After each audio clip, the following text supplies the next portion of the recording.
장수는 옹주 무위군 조려연 출신으로 변장과 한수의 난이 일어났을 당시에 현의 관리였는데 국승이라는 인물이 난으로 혼란스러운 틈을 타 조려연의 장인 유준을 습격해 죽여버립니다.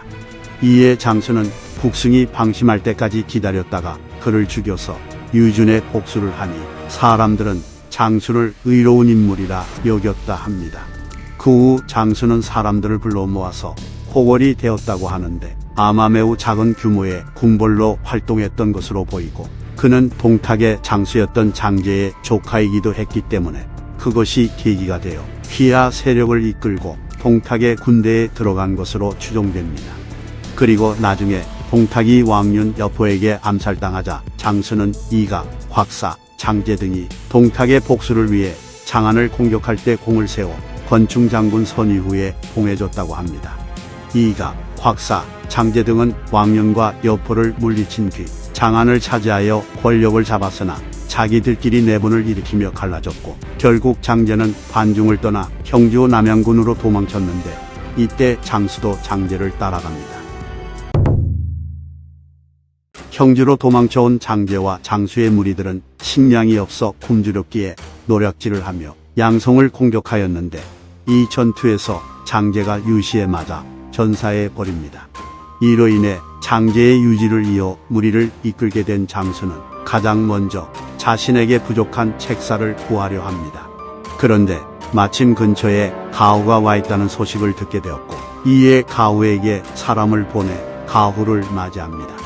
사실 장수와 가후는 초면이 아니었는데 과거 이각, 곽사, 장제가 장안을 차지하고 있던 시기 가후도 그들과 함께 하고 있었으니 당연히 얼굴 정도는 아는 사이였을 것입니다.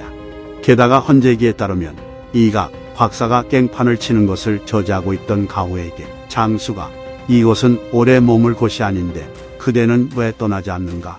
라고 묻자 가후는 나는 국가의 은혜를 입었기에 의리상 배신을 할 수가 없습니다. 라고 대답하며 말을 주고 받았다는 기록이 있습니다.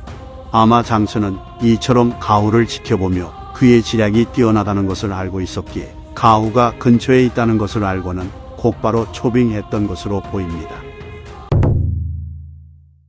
장수는 숙부인 장제가 유표의 군대에게 죽었기 때문에 유표에게 감정이 좋지 않았지만 가후가 설득하며 유표와의 동맹을 건의했기 때문에 할 수 없이 유표에게 동맹을 제의했고 유표 입장에서도 장수가 북쪽의 주둔의 방패가 되어주면 손해볼 것이 없었기 때문에 둘은 동맹을 맺게 됩니다. 그러나 건한 2년 조조의 엄청난 군세가 남하하기 시작하자 장수는 그대로 조조에게 항복해 버립니다. 이에 조조는 매우 기뻐하며 장수 등을 영접하여 성대한 연회를 열었는데 조조는 이때 기분이 너무 좋았는지 선을 넘어 장제의 철을 안아버리는 일을 저지릅니다. 이로 인해 장수는 항복한 것을 후회하며 원한을 가졌는데 이 사실을 알게 된 조조는 장수를 은밀히 죽일 계책을 짰으나 계획이 누설되는 바람에 장수가 먼저 선수를 쳐 반란을 일으킵니다.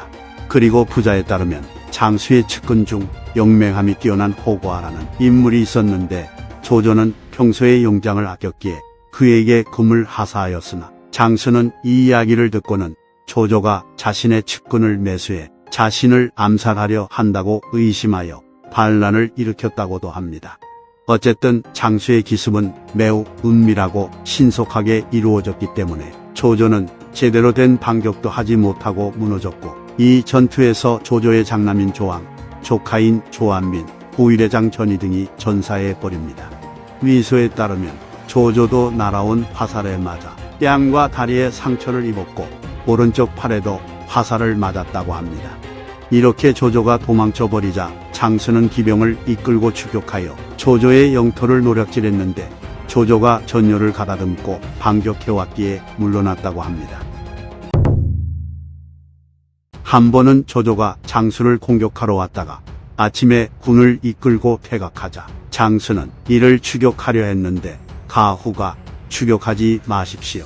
추격하면 필시 패배할 것입니다. 라고 말합니다. 그러나 장수는 가후의 말을 따르지 않고 추격했다가 크게 패하여 물러났는데 패하고 돌아온 장수에게 오히려 가후는 다시 추격하십시오. 다시 싸우면 반드시 승리할 것입니다. 라고 조언합니다. 이에 장수는 공의 말을 따르지 않아 패배하였는데 어찌 다시 추격을 하겠소? 라고 말했는데 가후가 군대의 형세에는 변화가 있기 마련이니 빨리 추격하면 이득을 얻을 수 있을 것입니다. 라고 하였기에 장수는 가후의 말을 믿고 흩어진 병사들을 모아 다시 조조의 군대를 추격하여 크게 승리하고 돌아옵니다. 이후 장수가 가후에게 어떻게 된 연유인지를 물으니 가후는 이것은 알기 쉬운 것입니다. 장군께서 비록 군대를 잘 부리시나 조조의 적수가 되지는 못합니다. 그래서 조조의 군대가 처음 퇴각할 때는 조조가 직접 정예병을 데리고 후방을 지킬 것을 예상했기에 싸우면 질 것을 알았던 것입니다. 그리고 조조가 큰 실책이 없는데도 아침에 군을 퇴각시키는 것은 필시 나라에 병고가 생겼다는 것을 의미하는데, 그러니 장군을 격파하고 나면 반드시 군대를 가벼이 해 빨리 퇴각하려 할 것이고 후방에 다른 장수들을 배치할 것을 예상할 수 있었기에 장군이 다시 추격하면 이길 것을 알았던 것입니다. 라고 대답하니 장수는 감복했다고 합니다. 장수는 유표와 연합하여 수차례 조조를 공격했고 조조도 수차례 장수를 정벌했으나 결착을 짓지는 못합니다. 그러던 중 조조와 원소가 관도에서 대치하며 전운이 감돌게 되었고 곧 조조의 후방에 있는 장수에게 원소의 사신이 찾아옵니다. 원소의 사신은 장수에게 동맹을 맺자는 요청을 하였고 당연히 장수는 응하려 하였으나 갑자기 가후가 나타나 원소의 사신을 꾸짖고 쫓아내 버립니다. 이에 장수는 놀라고 두려워하며 가후에게 왜 그랬냐고 물으니 가후는 조조를 따르는 게 더 낫다고 말합니다.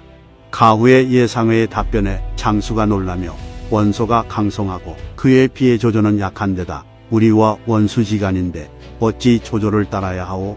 라고 질문하니 가후는 조조는 천자를 받들어 천하를 호령하니 그것이 첫 번째 이유입니다.